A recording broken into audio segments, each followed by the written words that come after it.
Hello, ഇന്നത്തെ കഥയിലേക്ക് എല്ലാവർക്കും സ്വാഗതം.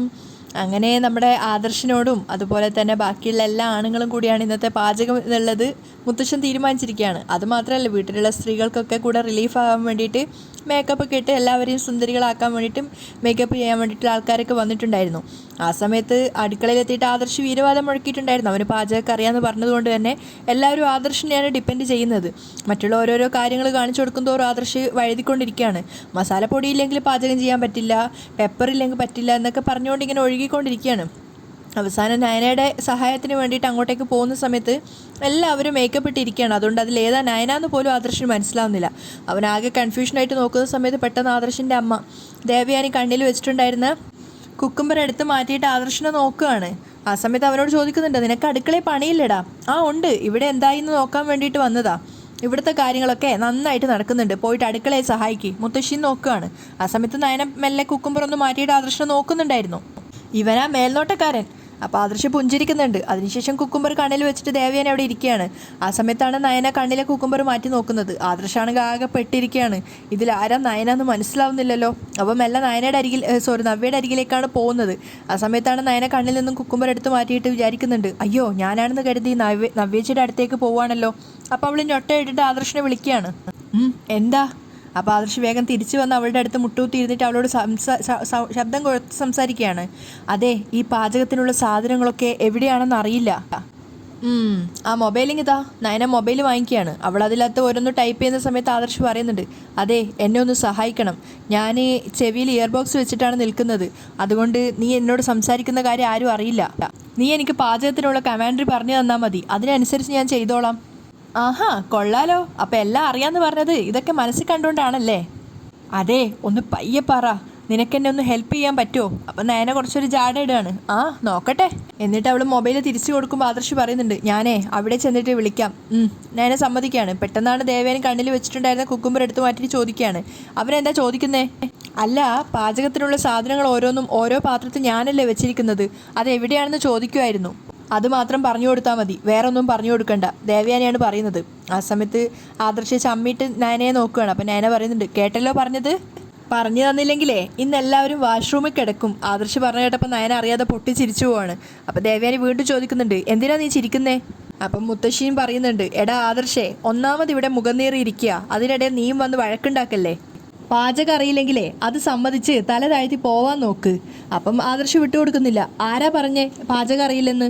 ഞങ്ങളെ ഇന്ന് ഉണ്ടാക്കാൻ പോകുന്നത് 5 സ്റ്റാർ ഫുഡായിരിക്കും. അപ്പം മുത്തശ്ശി കളിയാക്കുന്നുണ്ട്.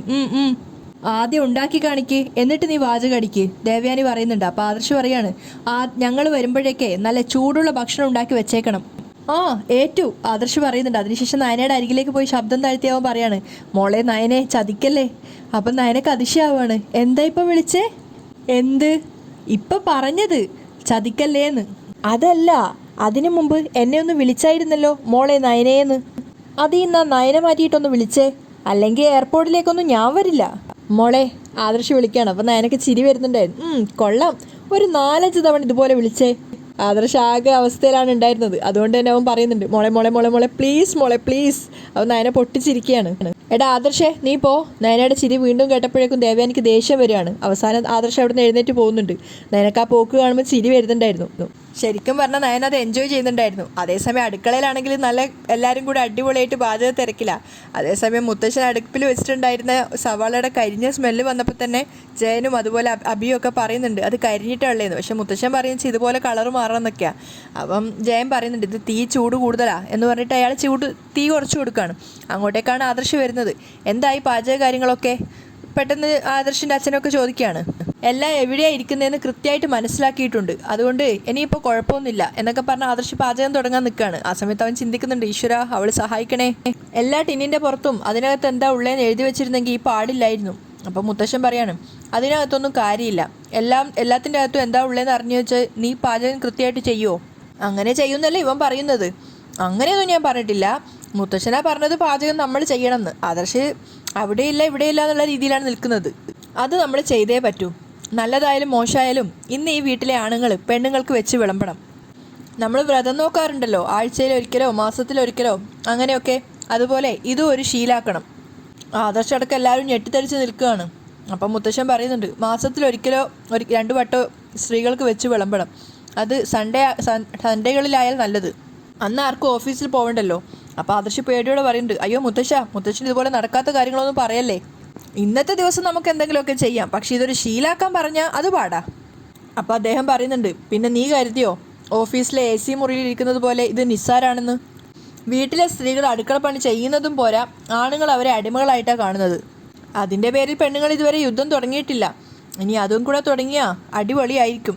അപ്പോൾ ആദർശ് പറയുന്നുണ്ട്, മുത്തശ്ശനായിട്ട് ഇനി അതും തുടങ്ങി വെക്കല്ലേ. അപ്പോൾ അഭിയും പറയുന്നുണ്ട്, അത് ശരിയാ, എനിക്ക് പാചകം ചെയ്യുന്നത് പോലും ഇഷ്ടമല്ല.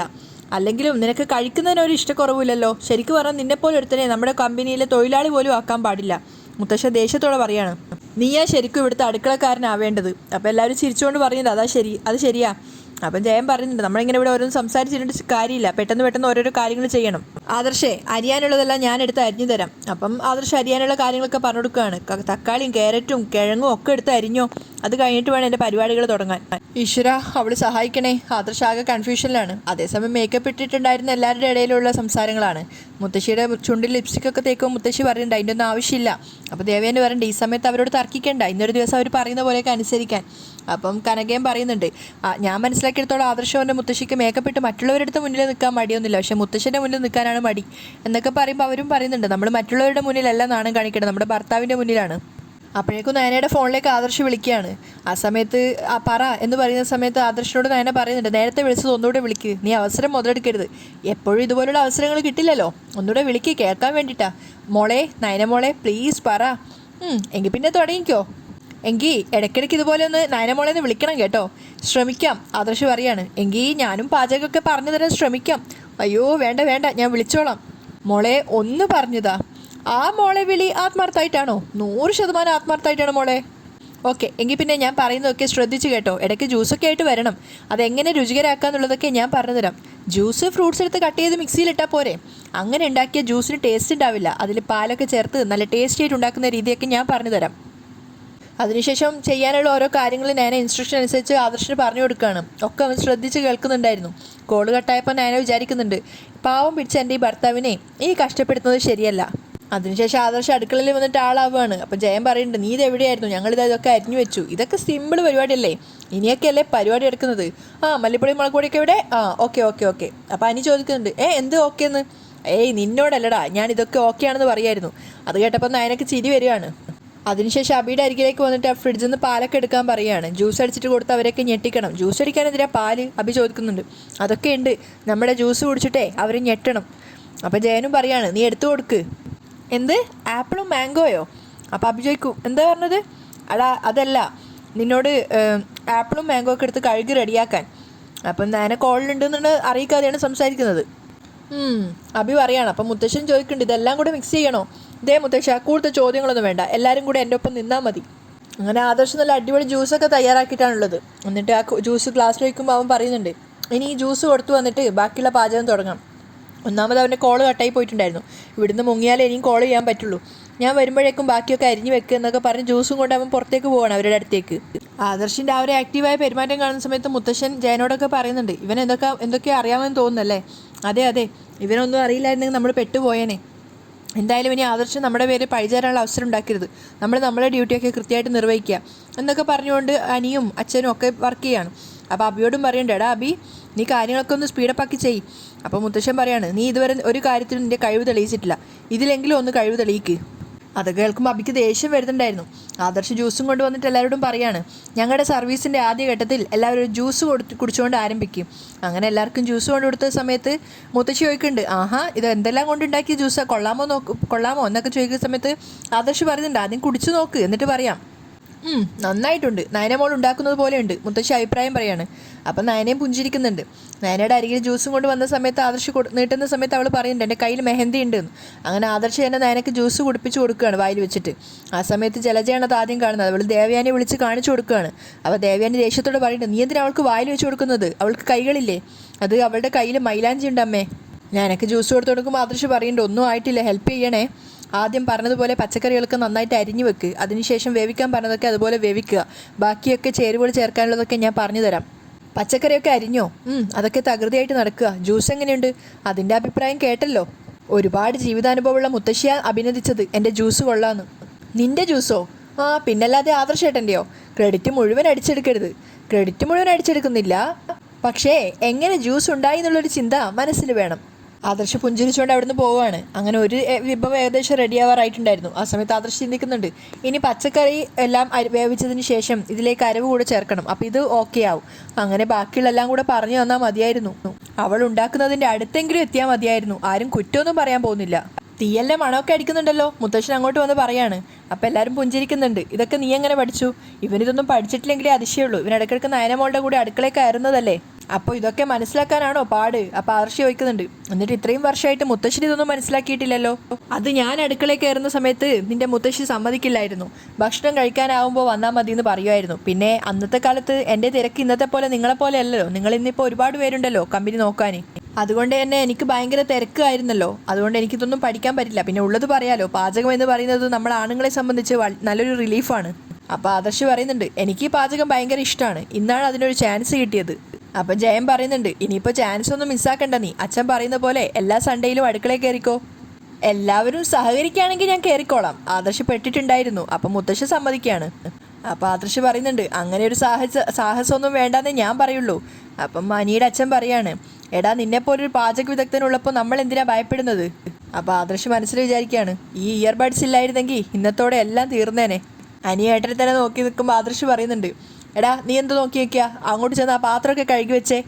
ഇത്രയും പ്രായമായി പാചകമൊന്നും പഠിച്ചിട്ടില്ല അവൻ. അപ്പോൾ അനി ആദർശത്തിനെ നോക്കിയിട്ട് ഇയർഫോണിലേക്ക് നോക്കിക്കൊണ്ട് പറയുന്നുണ്ട്, ആ ഏട്ടത്തി ഉള്ളത് കൊണ്ട് കൊള്ളാം. നീ എന്താ അങ്ങനെ പറഞ്ഞത്? അല്ല, ഏട്ടത്തി ഉള്ളത് കൊണ്ടാണല്ലോ ഏട്ടൻ ഇതൊക്കെ പഠിച്ചത്, അല്ലെങ്കിൽ അടുക്കളയുടെ പരിസരത്ത് പോലും വരില്ലായിരുന്നല്ലോ. ഇനിയിപ്പോൾ നിൻ്റെയൊക്കെ കഴിവുകേട് മറച്ചു വെക്കാൻ വേണ്ടി അങ്ങനെയൊന്നും പറയണ്ട. എടാ ഈ പാചകം എന്ന് പറയുന്നത് എല്ലാവർക്കും ഒന്നും പറഞ്ഞിട്ടുള്ളതല്ല, അതൊക്കെ ഒരു കലയാണ്. അപ്പം ജയൻ പറയുന്നുണ്ട്, അതെ അതറിയാവുന്ന ഒരു കലാകാരിയെ നീ കല്യാണം കഴിച്ചത് കൊണ്ടാണ് നിനക്ക് ഇതൊക്കെ സാധിക്കുന്നത് എന്നാണ് പറയുന്നത്.